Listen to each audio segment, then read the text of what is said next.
নমস্কার বন্ধুরা, ফুড লাভার্সের সকলকে অনেক অনেক স্বাগত। বহুদিন ধরে প্ল্যান করতে করতে শেষমেশ সামার ভ্যাকেশন পড়তেই পৌঁছে গিয়েছিলাম মেয়ের বান্ধবীর বাড়িতে। বেশ অনেক দিন পর সবাই মিলে একসাথে অনেক গল্প করলাম, প্রচুর খাওয়া দাওয়া করলাম আর জমিয়ে আড্ডা দিলাম সারাটা দিন। বাচ্চারাও খুব এনজয় করেছে।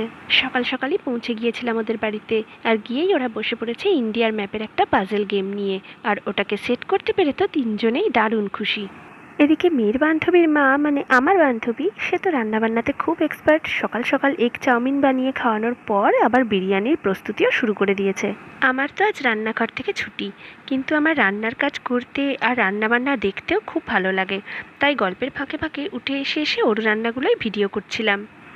যে হাঁড়িতে বিরিয়ানিটা দমে বসানো হবে তার মধ্যে আগে থেকে কুক করে রাখা চিকেন আর আলু প্রথমে সাজিয়ে দিতে হবে। রান্নার মাঝে মাঝে আপনারা যে অসাধারণ পেন্টিংগুলো দেখতে পাচ্ছেন, এগুলো সব পুতুলের ফ্রেন্ড নিজে হাতে ড্র করেছে। ছবি আঁকতে ও খুব ভালোবাসে, আর ছবিগুলোকে খুব সুন্দর করে যত্ন করে ফাইলের মধ্যে রেখে দিয়েছে। এদিকে বিরিয়ানির হাঁড়িতে চিকেন, আলু, রাইস সব পরপর সাজানো হয়ে গেছে। তারপরে এর মধ্যে দিয়ে দিল কেওড়া জল, গোলাপ জল, মিঠা আতর আর বিরিয়ানি মশলা। আবার উপর দিয়ে রাইস ছড়িয়ে দিয়ে বাকি আলুগুলোও দিয়ে দিল। আবার এর মধ্যে দিতে হবে একটু বিরিয়ানি মশলা।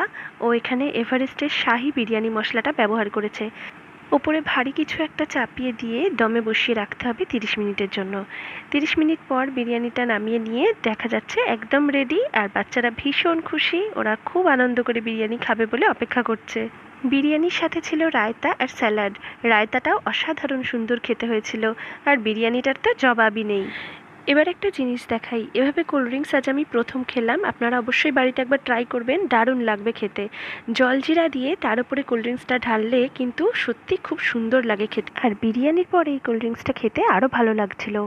বাচ্চাদের সাথে সাথে আমরাও খেতে বসে গিয়েছিলাম।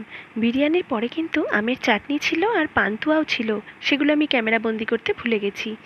আর যেটা ছিল সেটা হচ্ছে আমুলের বাটারস্কচ ফ্লেভারের আইসক্রিম। এটাও খেতে অসাধারণ ছিল। সব কিছু শেষে এই আইসক্রিমটা না থাকলে যেন মনই ভরে না। আর বাচ্চারা তো অনেক দিন ধরেই অপেক্ষা করেছিল আন্টির হাতে বিরিয়ানি খাবে বলে। ওরা তো ভীষণ খুশি ছিল, আর আমরাও আজকে সারাটা দিন মজা, আনন্দ, হাসি ঠাট্টা করে ভালোই কাটালাম। তো আপনাদের কেমন লাগলো আজকের ভিডিওটা অবশ্যই একটা কমেন্ট করে জানাবেন।